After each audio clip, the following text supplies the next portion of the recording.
প্রিয় দর্শক আসসালামু আলাইকুম। প্রিয় দর্শক, আমাদের ক্যামেরার সামনে দাঁড়িয়ে আছে নূপুর আপু। ওনার বাড়ি যে টাঙ্গাইল সদরে। উনি মূলত ক্যামেরার সামনে আসছিল বিয়ের জন্য আমাদের ক্যামেরার সামনে। আপু আসসালামু আলাইকুম। ওয়ালাইকুম আসসালাম। আপু কেমন আছেন? জি ভালো। মনটা খারাপ নাকি? মন তো খারাপ হবেই ভাইয়া, এই গরিব অসহায় মেয়েটির পাশে কেউ নাই, তাই তো আপনাদের কাছে আসছি। আমি হাত জোর করে আপনাদেরকে বলতেছি, আপনারা আমার পাশে একটু দাঁড়ান, সবাইকে বলেন আমার পাশে দাঁড়াইতে।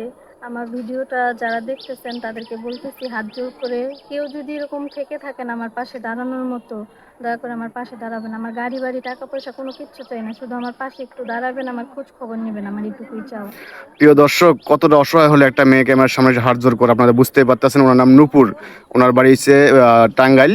যদি কোনো ভাই থাকেন, এই মুহূর্তে ডিসপ্লে নাম্বার দেখা যাচ্ছে, এই নাম্বার ইমো আছে, হোয়াটসঅ্যাপ আছে। ইমোতে বা হোয়াটসঅ্যাপে নূপুর আপু একটা ছবি স্ক্রিনশট করে পাঠিয়ে দেবেন, সঙ্গে ভয়েস মেসেজ করবেন আপনারা কোথা থেকে বলছেন, আমরা যোগাযোগ করিয়ে দেবো। অযথা কেউ ভিডিও কল অডিও কল দিয়ে বিরক্ত করবেন না।